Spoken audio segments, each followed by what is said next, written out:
कक्षा 9वीं के सभी छात्रों का मैं भागवत कदम तहे दिल से स्वागत करता हूं। आज हम धूल इस पाठ के प्रश्न उत्तर के बारे में अधिक जानकारी लेंगे। निम्नलिखित प्रश्न का उत्तर एक दो पंक्तियों में दीजिए। हीरे के प्रेमी उसे किस रूप में पसंद करते हैं? उत्तर, हीरे के प्रेमी उसे साफ सुथरा, खरादा हुआ, आंखों में चकाचौंध पैदा करता हुआ देखना पसंद करते हैं। लेखक ने संसार में किस प्रकार के सुख को दुर्लभ माना है? उत्तर, लेखक ने संसार में अखाड़े की मिट्टी में लेटने मलने के सुख को दुर्लभ माना है, क्योंकि यह मिट्टी तेल और मट्ठे से सिंचाई जाती है। इससे देवता पर भी चढ़ाया जाता है। मिट्टी की आभा क्या है? उसकी पहचान किससे होती है? उत्तर, मिट्टी की आभा धूल है। मिट्टी की पहचान उसके धूल से होती है। लिखित प्रश्न देखेंगे। क, निम्नलिखित प्रश्न का उत्तर 25 से 30 शब्दों में लिखिए। प्रश्न पहला है, धूल के बिना किसी शिशु की कल्पना क्यों नहीं की जा सकती? उत्तर, धूल का जीवन में बहुत महत्व है। कोई भी शिशु धूल से सनकर विविध खेल खेलता है। यह धूल जब शिशु के मुख पर पड़ती है तो उसकी स्वाभाविक सुंदरता निखर जाती है। इसलिए धूल के बिना किसी शिशु की कल्पना नहीं की जा सकती। प्रश्न दूसरा, हमारी सभ्यता धूल से क्यों बचना चाहती है? उत्तर, हमारी सभ्यता धूल से बचना चाहती है क्योंकि धूल के प्रति उनमें हीन भावना है। ये इसे सुंदरता के लिए खतरा मानते हैं।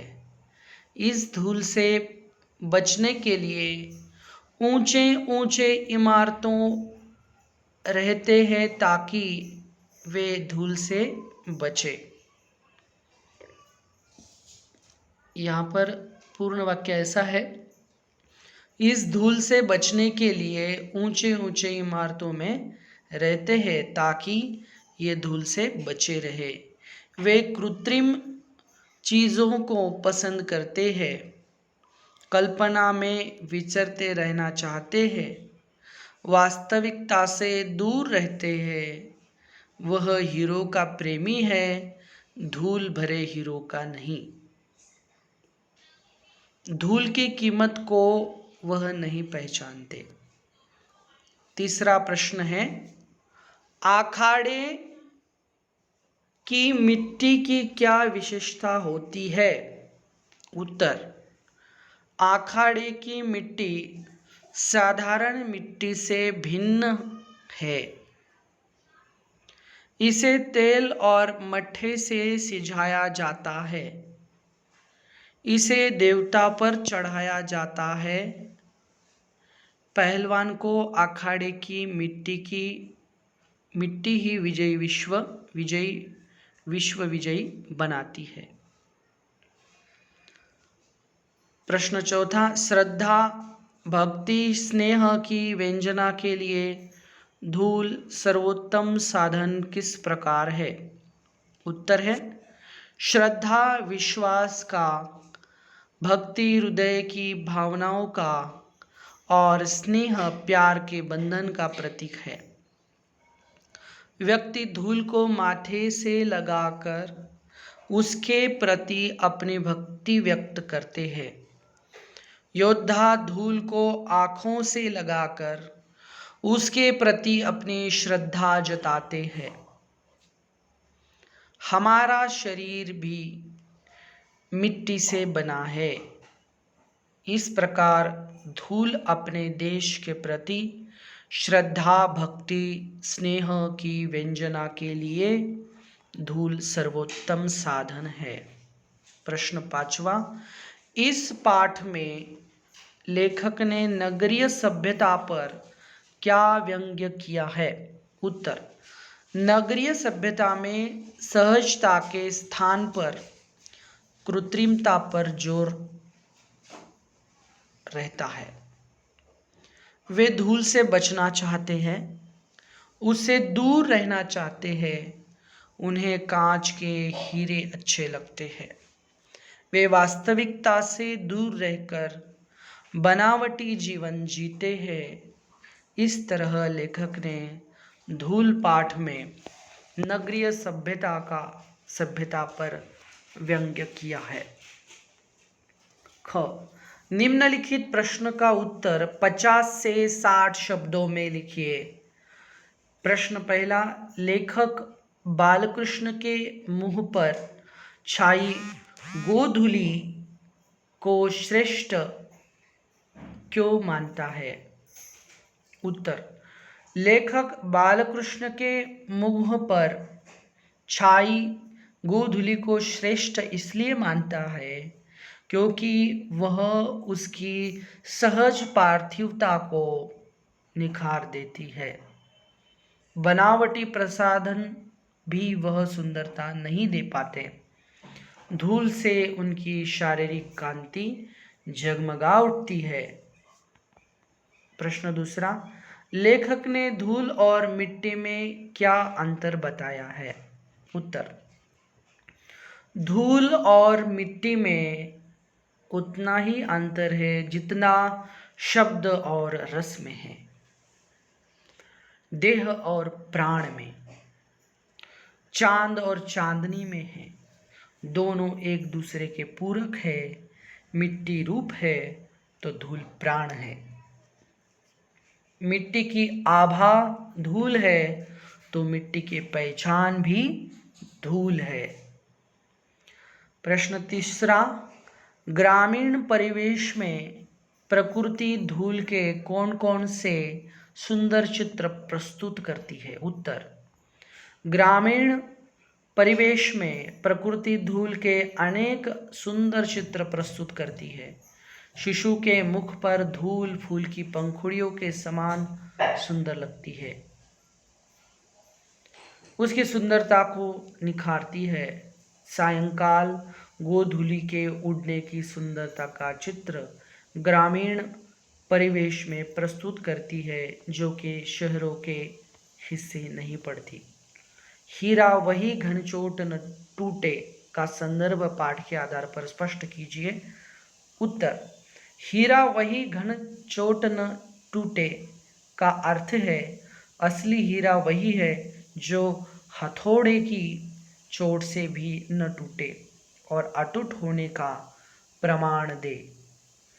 इसी तरह ग्रामीण लोग हीरे के समान होते हैं, मजबूत और सुदृढ़।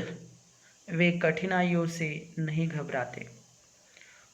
प्रश्न 5वां, धूल, धूली, धूली, धूरी और गोधूली की व्यंजनाओं को स्पष्ट कीजिए। उत्तर, धूल यथार्थवादी गद्य है तो धूली उसकी कविता। धूली छायावादी दर्शन है और धूरी लोक संस्कृति का नवीन जागरण है। गोधूली गायों एवं ग्वालों के पैरों से सायंकाल में उड़ने वाली धूली है जो गांव के जीवन की अपनी संपत्ति है।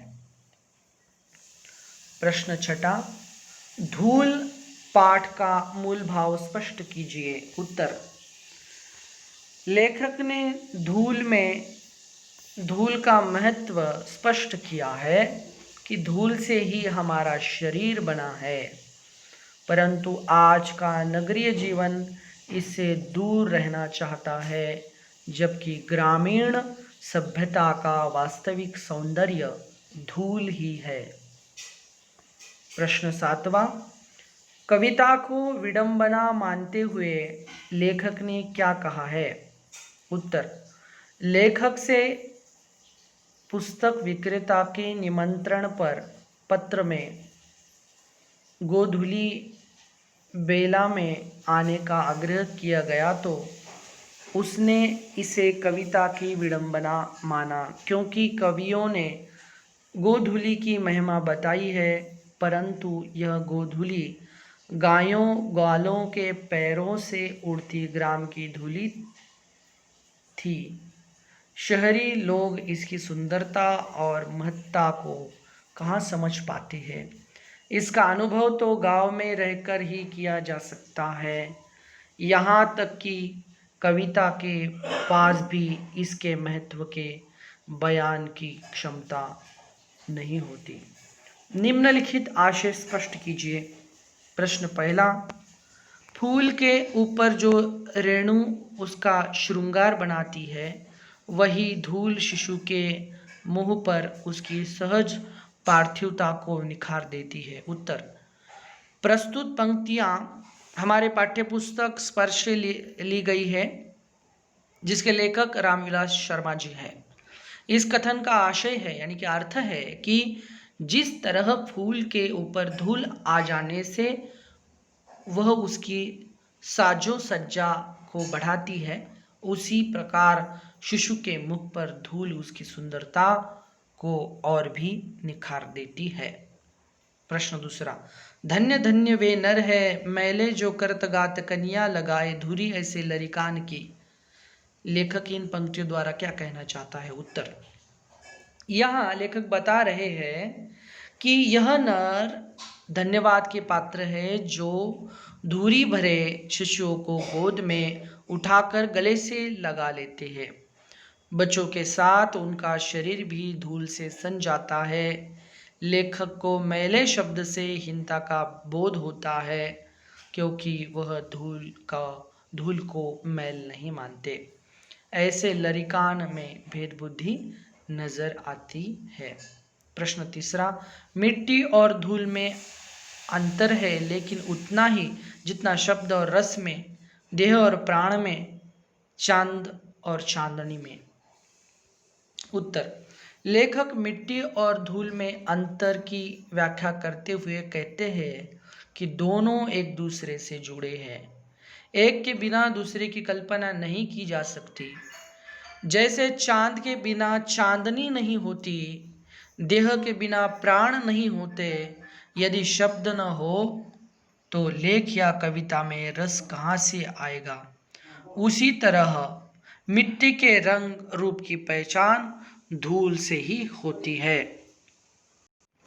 प्रश्न चौथा, हमारी देशभक्ति धूल को माथे से न लगाए तो कम से कम उस पर पैर तो रखे। उत्तर, लेखक का इस वाक्य से आशय है, अर्थ है कि जिस धूल को वीर योद्धा अपनी मातृभूमि के प्रति श्रद्धा प्रकट करते हैं, धूल मस्तक पर लगाते हैं, किसान धूल में ही सन कर काम करता है, उस धूल से बचने की कोशिश की जाती है। नगरीय लोग इसे तुच्छ समझते हैं, चाहे वो देश की धूली को माथे से न भी लगाए, परंतु उसकी वास्तविकता से परिचित हो। प्रश्न पांचवा, वे उलटकर चोट भी करेंगे और तब कांच और हीरे का भेद जानना बाकी न रहेगा। उत्तर, यहाँ कांच की तुलना नगरीय सभ्यता से तथा हीरे की तुलना ग्रामीण सभ्यता से की गई है। हीरा बहुत मजबूत होता है और कांच एक चोट से टूट जाता है और बिखर कर दूसरों को भी चोट पहुंचाता है। हीरा हथौड़ी की चोट से भी नहीं टूटता। ये बात दोनों के परीक्षण के बाद ही पता लगती है ये बात। हीरा कांच को काटता है, उसी तरह ग्रामीण हीरे की तरह मजबूत और सुदृढ़ होते हैं। वे उलटकर वार भी कर सकते हैं। समय का हथौड़ा इस सच्चाई को सामने लाता है। भाषा अध्ययन में हम देखेंगे, निम्नलिखित शब्दों के उपसर्ग छाटिए। उत्तर,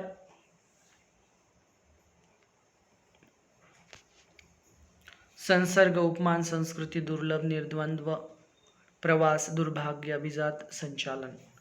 तो इसमें हम उस पर उपसर्ग जो है वो छाटेंगे।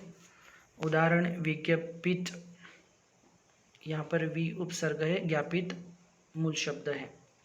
संसर्ग में उपसर्ग सम है, मूल शब्द सर्ग। उपमान, उप ये उपसर्ग है और मूल शब्द है मान। संस्कृति में स्कृति मूल शब्द है, उपसर्ग सम। दुर्लभ में दुर ये उपसर्ग है और लब ये मूल शब्द है। निर्द्वंद्व में निर द्वंद्व मूल शब्द। प्रवास में प्र उपसर्ग, वास मूल शब्द। दुर्भाग्य में दुर उपसर्ग, भाग्य मूल शब्द। अभिजात अभि उपसर्ग, जात मूल शब्द। संचालन सम उपसर्ग है और चालन ये मूल शब्द है। लेखक ने इस पाठ में धूल चूमना, धूल माथे पर लगाना, धूल होना जैसे प्रयोग किए हैं। धूल से संबंधित अन्य 5 प्रयोग और बताइए तथा इन्हें वाक्यों में प्रयोग कीजिए। उत्तर है धूल चटाना, भारतीय सेना ने दुश्मन सेना को धूल चटा दी। धूल फाकना, यह बाजार में सारा दिन धूल फाकता रहा। धूल उड़ाना, उसकी सारी मेहनत धूल में उड़ गई। धूल में मिलना, उन लोगों ने बहुत मेहनत से सजावट की पर एक आंधी के झोंके से सब धूल में मिल गया। धूल धूसरित, धूल धूसरित बालक सुंदर लगता है। तो यहाँ पर धूल पाठ के प्रश्न उत्तर समाप्त होते बच्चों। कोई भी अगर समस्या हो तो आप मुझसे ज़रूर संपर्क कर सकते हैं। बहुत बहुत धन्यवाद।